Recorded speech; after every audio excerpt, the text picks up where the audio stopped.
Assalamualaikum warahmatullahi wabarakatuh. Salam Rahayu, Rahayu, Rahayu. Jumpa lagi dengan saya di channel Medi Seluler Tutorial. Di kesempatan kali ini ada servisan handphone yaitu Samsung M32. Dengan kondisi handphone sudah pernah diservis teman-teman.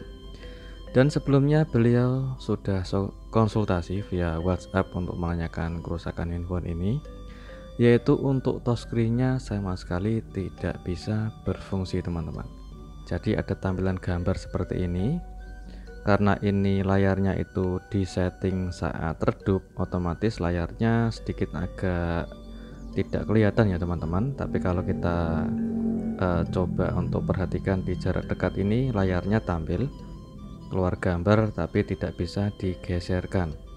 Jadi untuk touchscreen-nya sama sekali tidak berfungsi teman-teman, sama sekali tidak bisa bergerak untuk di bagian touchscreen-nya.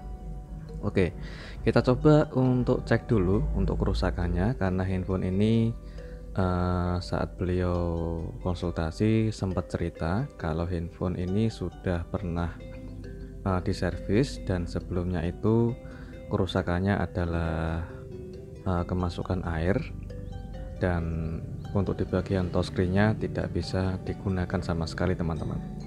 Oke, kita coba untuk cek dulu handphone ini, karena handphone ini masih menyala. Jadi kita coba langsung untuk membongkarnya, karena tidak bisa dimatikan yang disebabkan oleh touchscreen tidak bisa disentuh teman-teman. Kita coba untuk membongkarnya dulu dan kita cek satu persatu.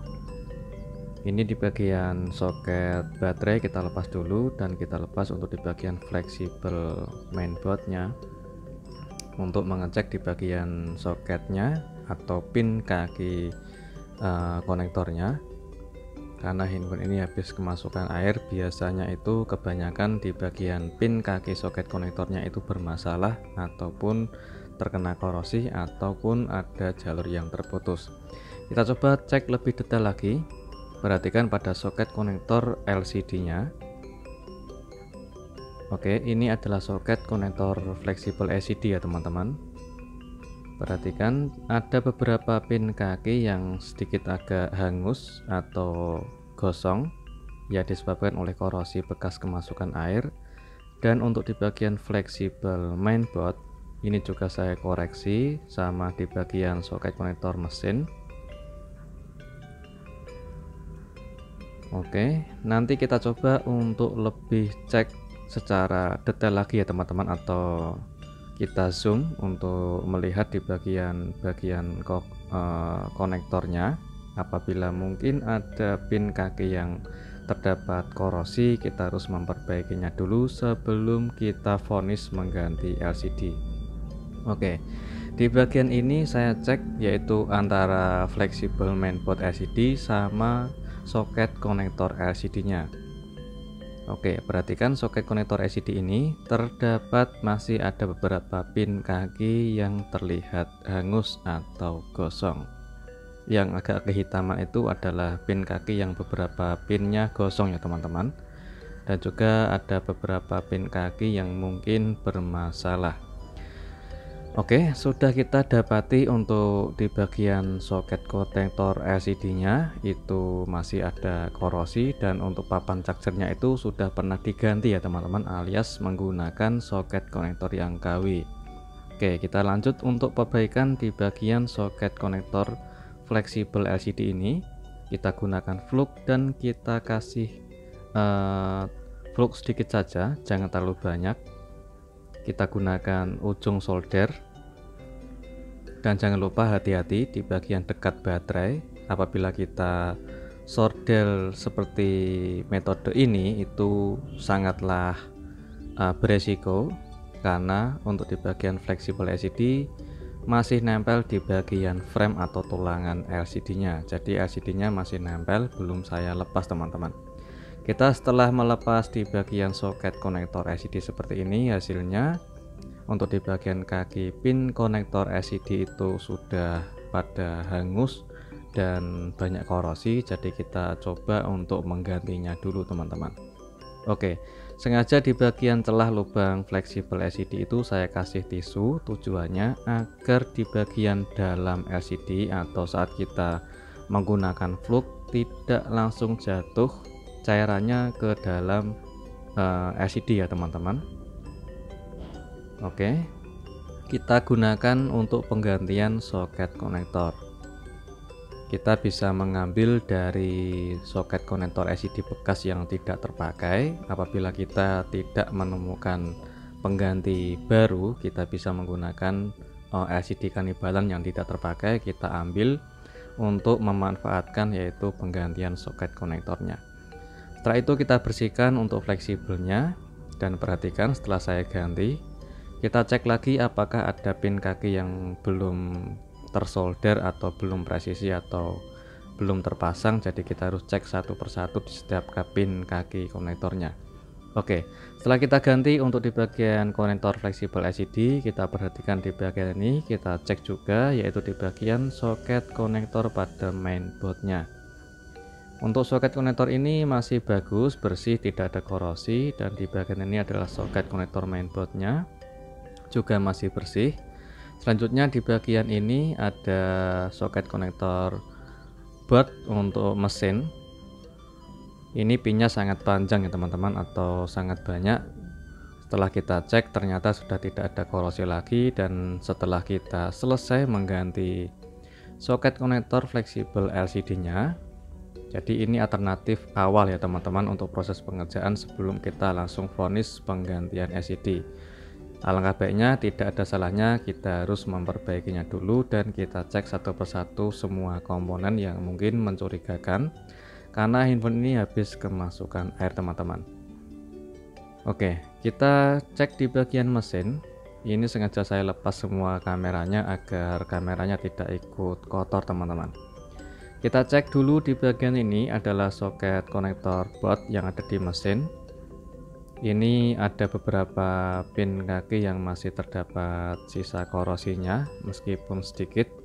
Jadi apabila kita kepengen lebih detail untuk melihat pin kakinya ini bermasalah atau tidak, kita bisa menggunakan alat mikroskop teman-teman. Oke, kita cek satu persatu di setiap pin kaki konektornya. Apabila masih ada sisa korosi sedikit, kita bisa membersihkannya dulu. Oke, kita bersihkan dulu dari sisa-sisa korosinya. Oke, setelah bersih kita cek ulang apakah masih ada sisa korosi atau tidak teman-teman. Oke, alhamdulillah ini soket konektornya sudah kembali bersih dan tidak ada sisa korosi lagi. Jadi pin kaki konektor board pada mesin sudah bersih teman-teman. Oke, langkah selanjutnya kita coba untuk pengetesan, yaitu untuk mengetes di bagian LCD nya apakah bisa berfungsi untuk touchscreen-nya atau tidak setelah kita mengganti atau memperbaiki di bagian soket konektor fleksibel LCD nya. Oke, jadi jangan lupa untuk membersihkan lensa kameranya karena sebelumnya itu agak kotor disebabkan oleh saat perbaikan awal, entah di teknisi mana saya belum tahu, karena beliau saat konsultasi itu handphonenya sudah pernah diservis sebelumnya namun gagal teman-teman. Oke, kita lanjut untuk pengetesan LCD setelah kita memperbaiki atau mengganti konektor LCD yang ada di bagian fleksibelnya.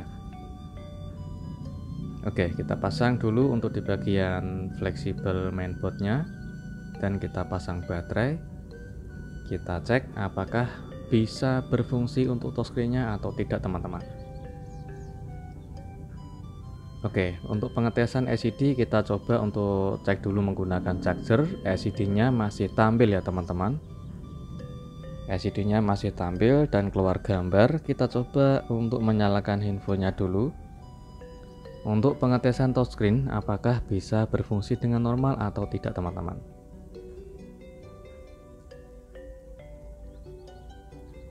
Oke, ini setelah kita ganti soket konektor LCD yang ada di fleksibelnya ya teman-teman. Handphone sudah menyala, namun sayang sekali masih tetap tidak bisa digeser, alias touchscreen-nya masih macet teman-teman. Jadi touchscreen-nya masih tidak bisa berfungsi. Ini penyebabnya dari mana? Kita coba untuk cek lebih dalam lagi setelah kita selesai mengerjakan penggantian soket konektornya. Sudah selesai, untuk soket konektornya itu masih bagus setelah kita ganti, namun saya curiga di bagian LCD ini ternyata sudah pernah dibongkar sebelumnya karena ada sisa lem yang ada di bagian samping frame. Lanjut kita bongkar untuk LCD-nya untuk memastikan kerusakannya. Oke, pelan-pelan dan hati-hati karena LCD ini menggunakan layar AMOLED. Jika tidak hati-hati nanti bisa ikut pecah teman-teman. Oke, kita pelan-pelan untuk membongkar LCD-nya dan perhatikan, saya sangat terkejut dan sangat heran untuk di bagian frame ini itu tidak ada lubang fingerprint-nya, namun LCD ini tapi kok ada fingerprint-nya teman-teman. Perhatikan pada frame itu tidak ada lubang sidik jari ya. Dan untuk handphone ini tipe seri M32 itu seharusnya tidak ada sidik jarinya. Dan perhatikan di bagian komponen dekat IC touchscreen itu ada komponen yang hilang teman-teman. Dan untuk di bagian soketnya sudah saya ganti. Ternyata permasalahan ada di bagian fleksibel touchscreen yang komponennya sudah hilang semua. Dan juga LCD-nya bukan original bawaan handphone ini teman-teman. Melainkan mungkin kalau feeling saya ini LCD kurang lebih kalau tidak salah mirip Samsung A32 atau Samsung A51 teman-teman, karena hampir mirip dan ada fingerprint-nya. Sedangkan untuk tipe seri handphone ini itu M32 seharusnya tidak ada fingerprint untuk LCD-nya, karena sebelumnya sudah di servis sama pihak teknisi lain, entah saya nggak tahu awalnya gimana, tapi LCD ini bilang dari pelanggan saya masih original, kepengen diperbaiki apabila masih bisa diperbaiki sebelum mengganti LCD yang baru. Namun ternyata setelah saya bongkar, LCD-nya sudah tidak bawaan karena ada fingerprint-nya teman-teman. Oke, saya memperbaiki di bagian ini karena bagian pin pada kaki komponen itu ada beberapa pin kaki yang korosi dan rusak. Saya coba untuk memperbaiki dan saya coba kasih tenol baru, dan kita nanti akan pasang komponennya. Untuk jalur yang terputus atau jalur yang bekas korosi atau tidak terhubung, kita koneksikan menggunakan seperti ini, yaitu menggunakan tenol yang baru, dan kita kerik apabila ada pin kaki komponen yang terputus. Oke, setelah kita kasih tenol baru, kita bersihkan dari sisa-sisa korosinya. Ini saya masih penasaran teman-teman. Kita cek satu persatu. Oke, sudah terhubung. Jadi untuk jalur yang terputus itu sudah kembali terhubung dan kita gunakan untuk lem hijau atau lem PCB. Ini tujuannya agar tidak saling short ya teman-teman. Selanjutnya kita kerik setelah kita kasih lem hijau atau lem PCB. Oke, yang saya heran ini LCD-nya bukan ori bawaannya ya teman-teman. Yang seharusnya itu M32 tidak ada fingerprint-nya. Namun LCD ini setelah kita bongkar ternyata ada fingerprint-nya. Yang anehnya di situ teman-teman. Ini besar kemungkinan bukan LCD dari bawaan, karena bawaan Samsung M32 itu tanpa fingerprint ya teman-teman. Mungkin ketukar atau gimana, saya juga tidak paham. Yang penting saya coba untuk memperbaiki LCD ini dulu. Oke, ini kita coba untuk kasih komponen sesuai ukuran komponennya ya teman-teman. Jadi sesuai ukuran komponen kalian bisa cari persamaan, yaitu mencari persamaan untuk Samsung tipe seri ini, yaitu LCD ini. Karena untuk Samsung M32 itu mungkin berbeda, tapi saya cari kanibalan yang LCD mirip ini itu buat Samsung maksud saya Samsung A32 dan A51 itu hampir mirip. Jadi saya ambil kanibalan, untuk komponennya saya pasang ke LCD yang kita perbaiki. Oke, kita coba untuk lindungi dulu di bagian ini setelah kita memperbaiki komponennya dan jalur yang terputus, yaitu untuk menutupi komponennya menggunakan solasi anti ground. Tujuannya agar tidak short ke bagian frame ya teman-teman. Perhatikan di bagian ini harusnya itu framenya berlubang seperti ini yang ada jalur atau buat sensor sidik jari. Jadi untuk Samsung M32 itu tidak ada lubang buat sidik jari teman-teman. Tapi LCD beliau ini yang setelah saya bongkar ada sidik jarinya. Kemungkinan besar mungkin ketukar di teknisi yang sebelumnya sudah memperbaiki handphone ini teman-teman. Oke, kita coba untuk menyalakan dulu. Yang penting kita coba untuk memperbaikinya dulu sebelum kita mengganti LCD. Apakah dengan teknik metode ini bisa berhasil atau tidak teman-teman. Oke, LCD-nya ini masih menyala dan tampil dengan normal, tapi ternyata masih gagal teman-teman. Saya coba untuk memperbaiki namun hasilnya masih nihil. Dan ini adalah LCD yang beliau sudah membelinya. Jadi ini bukan LCD dari saya teman-teman, melainkan beliau membeli LCD sendiri dengan kualitas OLED. Jadi sebelum kita terlanjur memasang menggunakan lem, kita baca dulu untuk sesuai garansi toko, yaitu ketentuan syarat untuk cara memasang LCD yang baru atau pengetesan LCD yang baru sebelum kita pengeliman atau perakitan. Oke, ini adalah tampilan LCD Samsung M32 dengan kualitas merek LF dan kualitasnya OLED ya teman-teman, sudah termasuk frame. Oke, seperti itu. Untuk di tutorial selanjutnya mungkin ada di bagian part kedua, saya kasih keterangan atau perbedaan LCD yang original sama yang KW OLED. Oke, ini sengaja saya coba untuk pengetesan dulu. Jadi jangan sampai merusak di bagian segel karena LCD ini masih mendapatkan garansi teman-teman. Jadi apabila ada trouble nanti bisa kita komplain atau retur dan kita minta garansi. Oke, LCD-nya sudah menyala dan ternyata setelah saya geserkan ini sentuhnya bisa berfungsi dengan normal teman-teman. Otomatis di bagian fleksibel mainboard dan juga konektor board pada mesin itu tidak ada masalah. Oke, kita lanjut untuk pengetesan kualitas LCD ini. Oke, untuk touchscreen bisa berfungsi dengan sangat normal ya teman-teman. Jadi untuk di bagian LCD yang kita perbaiki itu bukan dari bawaan Samsung M32, tapi melainkan ada sidik jari, besar kemungkinan sudah tidak ori bawaan handphone ini lagi, melainkan tipe seri yang beda teman-teman.